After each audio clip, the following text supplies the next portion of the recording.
Well, howdy. How you guys doing? I just wanted to go over something and to really just test out this. Well, I didn't get a mic. I'm cheating. I'm using headphones. Hope it picks it up all right. But more or less, they are kind of noise canceling too, so all that background shit doesn't matter. So anyways, that one buck knife, the buck 55. Oh no, the buck 503. That thing, I'm gonna go send it into the buck warranty to get a spa treatment and a new blade. Like, it's a 1990s buck. Do you think they would let me upgrade? I said it on the website that they wouldn't let like upgrades. I'm assuming that's for like new buck knives, so you can't just go on Amazon, buy a 55, break the blade, send it into buck, and have them put a magnet cut on there. I'm trying to play it slick. I don't know, maybe you can do that, but buck seems smarter than that. So, but in my case, it's a vintage buck, and I want to give it a new life to reuse it, so I wonder if they'd be okay with putting an S30, the S35, or if they have it, or a magnet cut. I know they got some of those, maybe. That'd be pretty dope, but we'll see.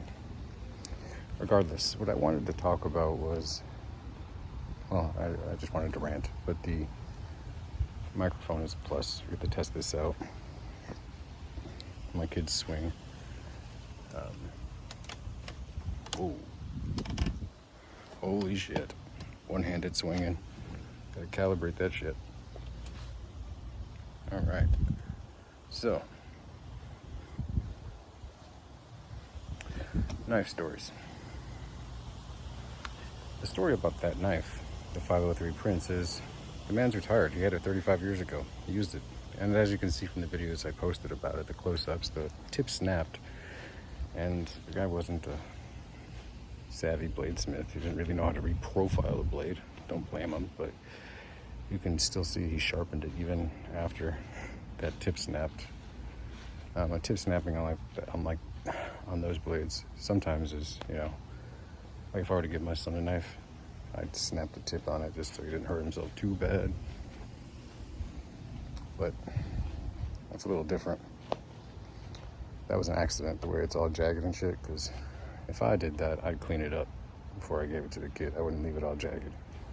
So I don't think that was the case for that one. But the whole idea behind it, the dude probably didn't have anybody to leave the knife behind, too. And he's retired. He's just sitting there now and probably used the knife every so often. But, we all have that bond towards our work stuff, our tools. So it likely went through his head that, because I got it for a steal, not just because of a broken blade, but it kind of made me feel as if this man was just trying to give this tool a new life. He knew he was retired. He wouldn't be able to give it new work, but that fucking tool, that knife, had more life in it still. So he offered it up to someone who could still carry it on, and that's really symbolic in itself. So I'm looking forward to carrying that particular knife. Even though it was somebody else I didn't really know, it still kind of was loved, and it's still that energy of reliability and confidence that it gave him his whole life, or his whole adult life. And obviously he still had a compassionate bone in his body to be able to offer it up. That's such a fucking great deal. I don't know, just thinking about that and relating to it, because I have a few fancy ass buck knives now, unintentionally. Let me use this as a mirror really quick. Okay. And I think I'm going to probably do the same thing with the knives I have. Because, some of them are valuable. Sure. Some of them are valuable, and I'm still going to fuck them up. But the ones that I have that are safe queens, if I don't really have any, actually. but the ones that might in the future become safe queens. When I'm retired, I'm just going to give them away. See? I wonder if it's still allowed. That's a private jet, so we'll see when I redo this.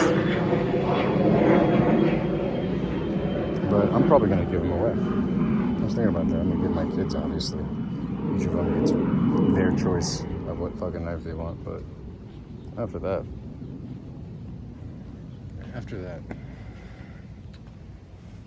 I'm just going to take those buck 110s, find some people, young lady, young man, that really wants to put in work, and will be very grateful. Maybe have the same mindset as I do right now, to be able to appreciate something like that, getting a vintage buck of their own. I ain't gonna break no tip on it though.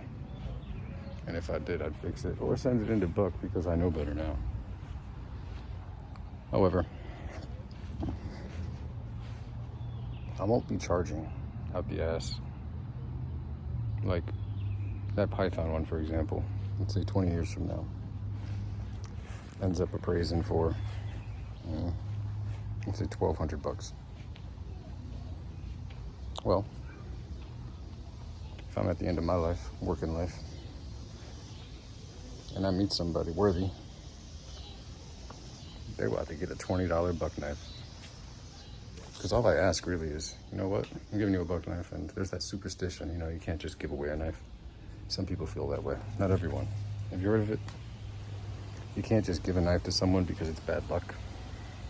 You have to give them, whether it's a penny, $1, or whatever, just to seal some metaphysical contract that fucking hunters and outdoorsmen have had for centuries, millennia.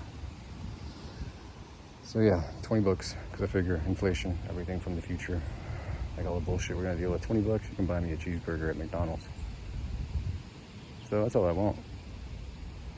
Buy me a cheeseburger and a coffee at McDonald's when I'm an old ass man, and I'll give you a damn good buck knife. As long as I'm not using it, right? And my kids didn't get called dibs on it first. But that's how I feel. I hope that was cohesive and understandable. Maybe. Yeah, I'm gonna go do some PT. Take it easy.